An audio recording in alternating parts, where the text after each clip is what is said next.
Hi friends, welcome back to channel. ನಾನು Sudeep from technical goodness Kannada. ಸುತ್ತಾನೆ ಈ ಒಂದು ವಿಡಿಯೋದಲ್ಲಿ ಏನು ನೋಡ್ತೀವಿ ಅಂತ ಹೇಳಿದ್ರೆ, ನೀವೇನಾದರೂ ಬೆಂಗಳೂರು ಬುಲ್ಸ್ ತಂಡದ ಅಭಿಮಾನಿಯಾಗಿದ್ರೆ ಈ ಒಂದು ವಿಡಿಯೋನ ಮಿಸ್ ಮಾಡ್ಲಿಕ್ಕೆ ಹೋಗ್ಬೇಡಿ. ಯಾಕಂತ ಹೇಳಿದ್ರೆ ನಮ್ಮ ಬೆಂಗಳೂರು ಬುಲ್ಸ್ ತಂಡದ ಬಗ್ಗೆ ನಿಮಗೆ ಸಾಕಷ್ಟು ಡೌಟ್ಸ್ಗಳಿದೆ ಅಂತ ನನಗೆ ಗೊತ್ತದೆ. ಅಂತ ಹೇಳಿದ್ರೆ ಮೊದಲನೇ ಡೌಟ್ ಬಂದ್ಬಿಟ್ಟು, ನಮ್ಮ ರೈಡಿಂಗ್ ಯೂನಿಟ್ ಸ್ಟ್ರಾಂಗ್ ಆಗಿದೆಯಾ, ಯಾವ ರೀತಿಯಾಗಿದೆ ಈ ಒಂದು PKL ಸೀಸನ್ 12ಕ್ಕೆ ನಮ್ಮ ಬೆಂಗಳೂರು ಬುಲ್ಸ್ ಅಂತೇಳಿ. ಸೊ ನೆಕ್ಸ್ಟ್ ಇರುವಂಥ ಕ್ವೆಶನ್ ಏನು ಅಂತ ಹೇಳಿದ್ರೆ, ಯಾರಾಗ್ಬೋದು ಈ ಸಲ ನಮ್ಮ ತಂಡದ ಕ್ಯಾಪ್ಟನ್ ಅಂತೇಳಿ. ಸೊ ಈ ಎರಡು ಟಾಪಿಕ್ನ ಬಗ್ಗೆ ನಾನು ನಿಮಗೆ ಕ್ಲಾರಿಫೈ ಮಾಡಿ ತಿಳಿಸ್ಕೊಡ್ತೀನಿ, ಸೊ ದಟ್ ಯಾರಾಗ್ತಾರೆ ನಮ್ಮ ತಂಡದ ಕ್ಯಾಪ್ಟನ್, ಹಾಗೇನೆ ಹೇಗಿದೆ ನಮ್ಮ ಬೆಂಗಳೂರು ಬುಲ್ಸ್ ತಂಡದ ರೈಡಿಂಗ್ ಯೂನಿಟ್ ಅಂತೇಳಿ. ಸೊ ಬನ್ನಿ ವಿಡಿಯೋನ ಶುರು.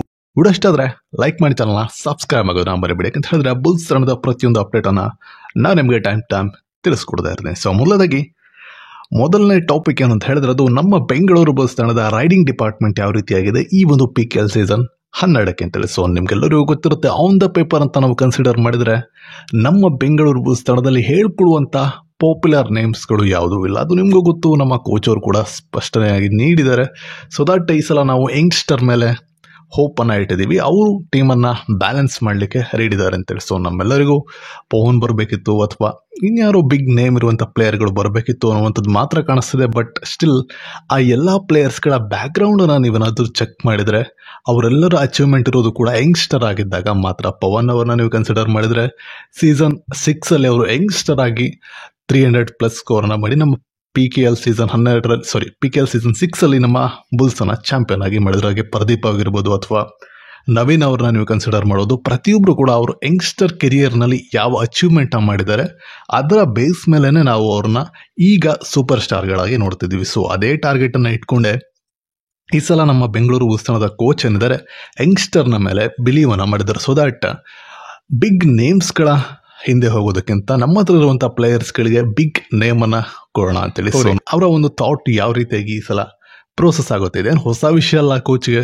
ಸೊ ದಟ್ ಈ ಎಕ್ಸ್ಪೆರಿಮೆಂಟ್ನ ಅವ್ರು ಆಲ್ರೆಡಿ ಮಾಡಿ ತಂಡವನ್ನು ಚಾಂಪಿಯನ್ ಮಾಡಿರುವಂಥ ಕೋಚ್ ಅವರು. ಸೊ ಈಗ ಮೇನ್ ವಿಚಾರಕ್ಕೆ ಬಂದ್ಬಿಡೋಣ. ನಮ್ಮ ತಂಡದಲ್ಲಿ ಈ ಸಲ ರೈಡಿಂಗ್ ಯೂನಿಟ್ ಯಾವ ರೀತಿ. ಸೊ ಈ ಸಲ ನಮ್ಮ ತಂಡದ ರೈಡರ್ ಯಾರು, ಸ್ಟ್ರೈಕ್ ರೈಡರ್ ಯಾರು ಅಂತ ಕೇಳಿದ್ರೆ ಅದು none other than Akash Shinde ಆಯ್ತಾ. ಸೊ ಇವರು ಯಂಗ್ಸ್ಟರ್ ಅನ್ನೋದ್ರ ಜೊತೆಗೆ PKL ಆಡಿರುವಂಥ ಎಕ್ಸ್ಪೀರಿಯನ್ಸ್ ಇದೆ, ಅದು ಮೇನ್ ಮ್ಯಾಟರ್ ಆಯಿತಾ. ಸೊ ಪುನೇರಿ ಪಲ್ಟನಲ್ಲಿ ಚಾಂಪಿಯನ್ ಆಗಿದ್ದಾರೆ, 3-4 ಸೀಸನಿಂದ ಪುನೇರಿ ಪಲ್ಟನಲ್ಲೇ ಆಡ್ತಾ ಇದ್ದಾರೆ.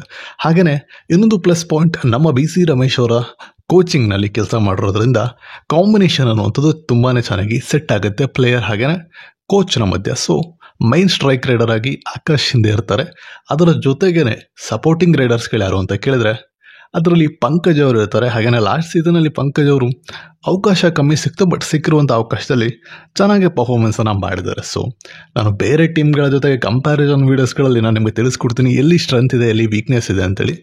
ನೆಕ್ಸ್ಟ್ ಸೀರೀಸ್ಗಳಲ್ಲಿ ನೋಡ್ತಾ ಹೋಗೋಣ. ಮೊದಲನೇದಾಗಿ ಈಗ ನೆಕ್ಸ್ಟ್ ಇರುವಂಥ ಸಪೋರ್ಟಿಂಗ್ ರೈಡರ್ಸ್ಗಳು ಯಾರಿದ್ದಾರೆ, ನಾನೀಗ ನಮ್ಮ ತಂಡನ ಕನ್ಸಿಡರ್ ಮಾಡಿಕೊಂಡ್ರೆ ಮೇನ್ ರೈಡರ್ ಯಾರು, ಸೆಕೆಂಡ್ ಥರ್ಡ್ ರೈಡರ್ಸ್ಗಳು ಯಾರು ಅಂತ. ಮೇನ್ ರೈಡರ್ನ ಕನ್ಫರ್ಮಾಗಿ ಹೇಳ್ಬೋದು, ಬಟ್ ಸೆಕೆಂಡ್ ಇವರು ಥರ್ಡ್ ಇವರು ಅಂತ ಹೇಳಲಿಕ್ಕೆ ಸ್ವಲ್ಪ ಕಷ್ಟ ಆಗುತ್ತೆ. ಯಾಕಂತ ಹೇಳಿದ್ರೆ ಅಷ್ಟೊಂದು ನೋನ್ ನೇಮ್ಸ್ಗಳಿಲ್ಲ.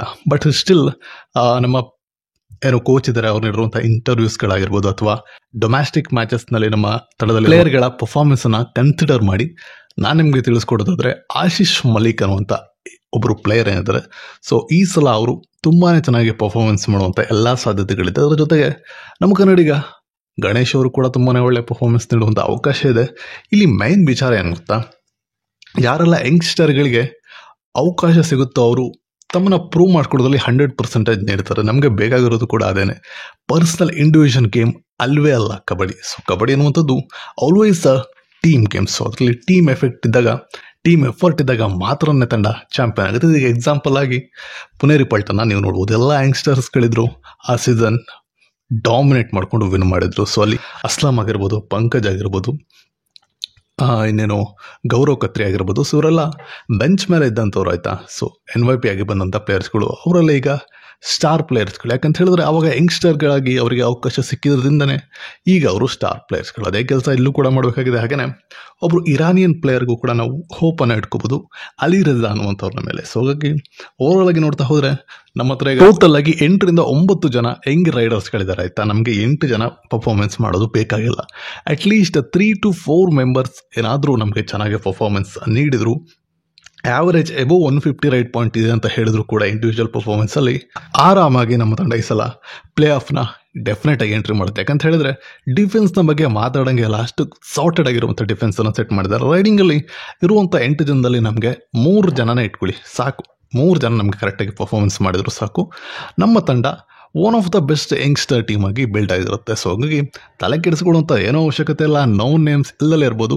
ನೀವೀಗ ಥಿಂಕ್ ಮಾಡಿ, ದೇವಾಂಕ್ ಅವರಿಗೆ ಚಾನ್ಸ್ ಸಿಗದೇ ಇದ್ದಿದ್ರೆ ಅವ್ರು ಈ ಸೀಸನ್, ಸೊ ಲಾಸ್ಟ್ ಸೀಸನ್ ಪಟ್ನಾದಲ್ಲಿ ಅಷ್ಟು ಒಳ್ಳೆ ಪರ್ಫಾರ್ಮೆನ್ಸ್ ನೀಡ್ತಾ ಇದ್ರ?